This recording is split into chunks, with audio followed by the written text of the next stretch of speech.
Hey guys, Matt Silverman here, also known in internet comments as Amelia's dad. And if you're watching this, you probably saw our Star Wars Trench Run remake video. It was so much fun to make. It was one of the most challenging and rewarding videos that I've ever done.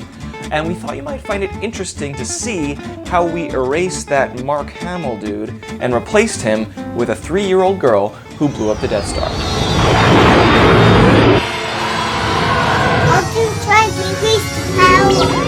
So the whole concept for this video came from a show that I previously made called 5 Facts, and we learned that there were originally female pilots in the Battle of Endor, but they were removed from that scene because at the time the filmmakers felt that it would be weird to see women get injured or perish in combat. So we did this very silly sketch about women joining the battle and getting mocked by their male co-pilots. Ladies in space? Roll the deleted scene. Gray leader, standing by. Pink leader, standing by. Who invited Cindy to the assault? You guys know I can hear you, right? It was one of my favorite sketches from the show, and the animator that worked on it built the cockpits pretty much from scratch and animated them in a way that felt like the pilots were flying in space. The cockpit shots are very static, and then when they're cut against the action of Star Wars, it reads pretty well. It's a trap! And for our Star Wars project, I thought, well, what is the most iconic scene with starfighter pilots? And of course, that is the trench run from the Battle of Yavin in A New Hope. I cut the original scene way down, and I cut all visual references to other characters who were not cast in our version, so we did not see any other pilots interacting with Amelia. We did not see Leia and C-3PO in the headquarters. In fact, that whole headquarters on Yavin was cut because I didn't want the practical sets and the other actors from the real film feeling different than the sort of low-budget green screen compositing that we were doing here at home. Red 5, I'm going in. Red 5, I'm going in.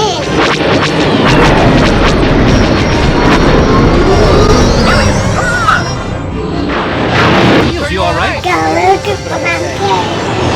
The only actors you see in our version share similar visual traits, and then we're cutting to the CGI and the miniatures.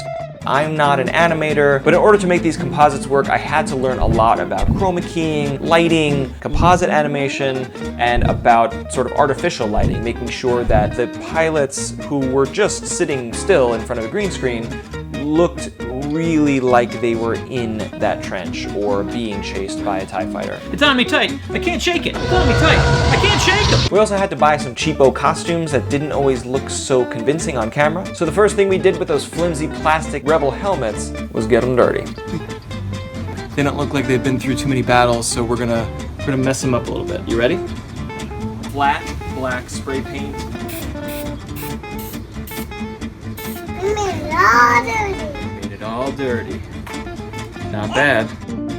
I knew that if we could not reasonably replicate the motion of the cockpits, that it wouldn't feel right. The motion from the original film was key to making the viewer feel like they were riding along, that there was danger and turbulence. In the early stages of the project, I was toying with different ideas. One of them was to actually commission a miniature of the cockpits to be built physically so that we could shoot that against a green screen and composite it in. I did a couple of test shots where I would film a toy car, to see if that would read in the shot. I was also finding fan-made cockpits that were usually computer rendered. Red 7, standing by. Red 3, standing by. Red 6, standing by. Red 11, standing by. And what I quickly realized is that anything that was not germane to the film, that is part of the scene itself, would feel out of place. So what actually ended up working best for us was capturing the highest resolution still from the film and slowly photoshopping the pilot out. Amelia, at that speed, will you be able to pull out in time? It'll be just like flying back home. Similarly, in the composite, I tried to use a lot of fan-made versions of Death Star fuselage and stars moving, and what I found was that unless the element was from the film itself, it never quite worked. And the minute I started putting the actual Death Star and the trench behind our cockpits, I knew that I had enough assets from the scene itself to make it work. So a lot of what you're seeing when Amelia and her co-pilots are zooming through the trench is actually exterior footage, but in reverse. Fighters, coming in. Point 3. Similarly, the images of stars moving quickly behind the pilots are taken from exterior shots of X-Wings and TIE fighters zooming over the Death Star and placed at just the right height so we only see what we need. The other element that was critical to the original scene was lighting. We constantly see shadows moving across the pilots' faces, they're zooming past other ships and the fuselage of this massive space station. I couldn't quite simulate those kinds of shadows, but I was able to animate lighting effects to sweep over the cockpits and the pilots simultaneously to really make it feel like they were in the same place. Yeah, you think we're not watching? I can't see it. I also found this really fantastic computer animated R2-D2 from a YouTube channel called the FX Guy. He makes wonderful 3D assets and he was kind enough to make those available for other YouTubers. So thank you to the FX Guy for making a wonderful R2-D2 that came along on this journey with us. In the original concept for this video, I was going to play one of the other pilots, but in really thinking about the script, it felt kind of weird for her dad to either be blown up or to leave her in danger. And I emailed Craig Benzine, also known as Wheezy Waiter, and I said, "Hey Craig, can I blow you up in an X-Wing?" And he was like, Great. Really great. We also got in touch with Anna Brisbane, also known as Brizzy Voices. She is such a talented impressionist. She does really good Star Wars impressions. She nailed Wedge, and it just really heightened the drama. What about that tower? What about that tower? Obviously, we needed someone to do a really spot-on voice for Obi-Wan. Couldn't use audio from the film because Obi-Wan talks to Luke by name. And our friend Brian Hull, he's a brilliant impressionist. He does Disney, he does Star Wars, he does old cartoons. I said, Brian, we need your voice for this. And man, did he deliver. Oh dear, Master Luke. Trust your feelings, you must, Amelia. Amelia, trust your feelings.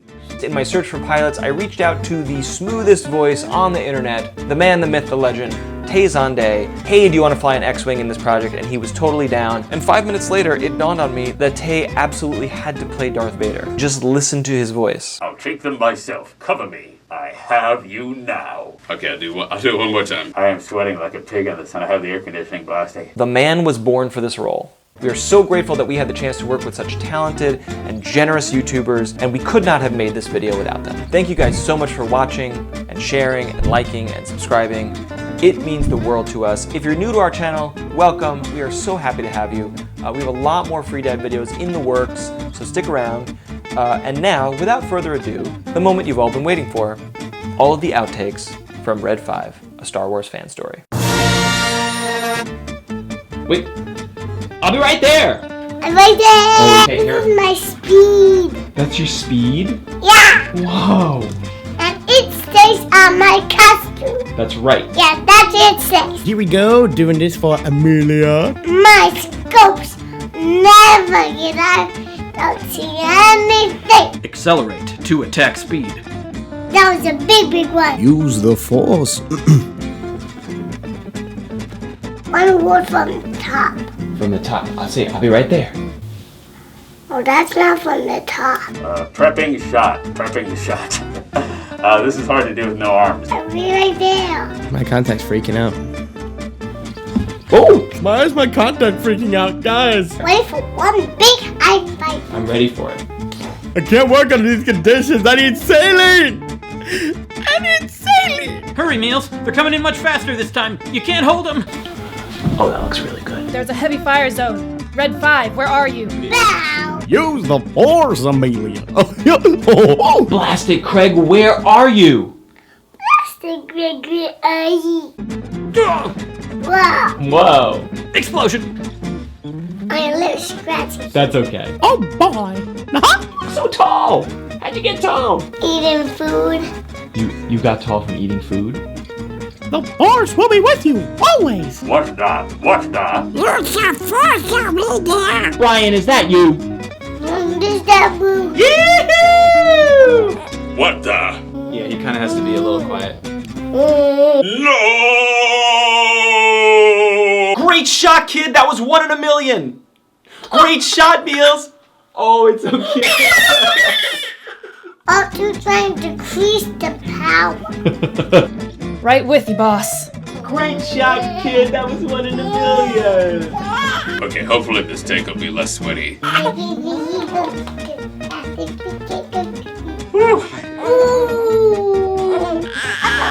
Look at Amelia! Oh, hello! If we say 5 words, I can watch 2 movies. I think that would be great. been fun. Thanks for allowing me to do this. And Amelia, I am so jealous that you get to watch all these movies for the first time. Get ready for a lifetime of being a Star Wars fan. Bonk my nose again. Peace out.